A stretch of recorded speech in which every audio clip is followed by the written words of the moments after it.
విషయంలో తక్కెలపల్లి రవీందర్ గారు పెద్దలు వారు రాష్ట్ర ప్రభుత్వానికి కొన్ని సూచనలు చేసినారు సార్.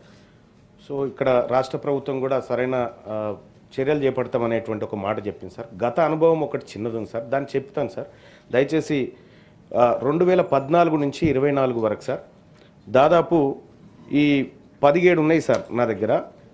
బీసీ హాస్టల్స్కి సంబంధించి 3,915 కోట్లు కేటాయిస్తే సార్ ఖర్చు చేసినాయి 2,914 కోట్లు సార్. ఇట్లా చెప్పుకుంటూ పోతే ఎంబీసీ కులాలకు 35 కులాల కార్పొరేషన్ 2017లో ఏర్పాటు చేస్తే 3,850 కోట్లు కేటాయించి 19 కోట్లు ఖర్చు పెట్టినారు సార్. గతంలో నాయి బ్రాహ్మణ కార్పొరేషన్కి 760 కోట్లు అని చెప్పి అనౌన్స్మెంట్ చేసి 83 కోట్లు ఖర్చు పెట్టినారు సార్. అందులో కేవలం కరెంటు బిల్లులకు 45 కోట్లు ఖర్చు పెట్టినారు సార్. అలాగే వడ్డెర కార్పొరేషన్కు 70 కోట్లు అని చెప్పి పెట్టినారు సార్. కేవలం 17 కోట్ల రూపాయలు ఖర్చు పెట్టినారు సార్. గతంలో జరిగిన అనుభవం సార్ మాకు. ఇది రిపీట్ కాకుండా ఉండడం కోసం చెప్తున్నటువంటి మాట సార్. సగర కార్పొరేషన్కు 33 కోట్ల 84 లక్షలని పెడితే కేవలం 4 కోట్లు ఖర్చు పెట్టారు సార్. కేవలం జీతభత్యాలకే సార్. ఇది కేవలం ఏది నామకే వాస్తే కార్పొరేషన్లు ఏర్పాటు చేయడం, దానికి నిధులు లేకపోవడం, విధులు లేకపోవడం, దానికి ఒక అటెండరు, ఒక డ్రైవరు, ఒక కారు, ఇంతకే తప్ప కానీ దాని ద్వారా ఏం ఫలితాలు సాధిస్తున్నాం అనేటువంటిది ఇప్పటి వరకు రివ్యూ కూడా జరగలేదు సార్. గత 10 ఏళ్ల అనుభవాన్ని చూసుకుంటే సార్ ఇక్కడ రజక కార్పొరేషన్కు 841 కోట్లు కేటాయించడం గత ప్రభుత్వం చెప్పింది సార్. ఖర్చు పెట్టింది 111 కోట్లు అయితే 75 కోట్ల 80 లక్షలు కేవలం కరెంటు బిల్లులు సార్.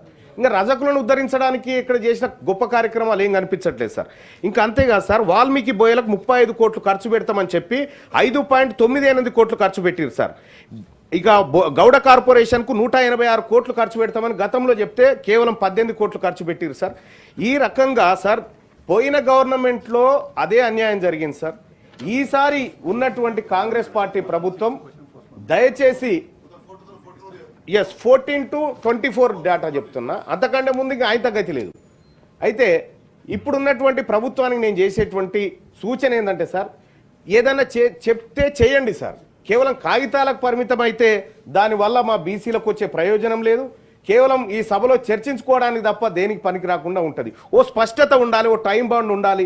మేము ఈ బడ్జెట్లో దీనికోసం ఇంత ఖర్చు చేయబోతా ఉన్నామంటే అంత ఖర్చు చేసి తీరాలి సార్. ఇక్కడ అంకెలు వేరే ఉంటాయి, అమలు వేరే విధంగా ఉంటుంది సార్. దయచేసి రాష్ట్ర ప్రభుత్వానికి నేను రిక్వెస్ట్ చేస్తా ఉన్నా సార్, ఒక నిర్దిష్టమైనటువంటి ప్రణాళిక మీ దగ్గర ఉందా? ఇంత కేటాయింపు జరిగితే ఇంత ఖర్చు చేయబోతున్నాం, ఖర్చు చేయకపోతే ఈ నిధులను వచ్చేసారికి బదలాయించేటువంటి సప్లాన్ విధానం ఏమన్నా మీ దగ్గర ఉందా? దయచేసి ప్రభుత్వాన్ని తమ ద్వారా అడుగుతా ఉన్నాను సార్. బండ ప్రకాష్ సార్, సోదరుడు తక్కెలపల్లి రవీందర్ గారు కార్పొరేషన్ విషయంలో ప్రశ్నలు వేసినారు. గౌరవ మంత్రి వారు కూడా సమాధానం చెప్తూ అనేక విషయాల్లో కట్టుబడి ఉంటామని చెప్పడం జరిగింది. మంత్రి గారి కమిట్మెంట్ని ఎవరు ప్రశ్నించలేరు. మంత్రి గారు వారు మంత్రిగా ఉన్న కాలంతో ఈ రాష్ట్ర ప్రభుత్వం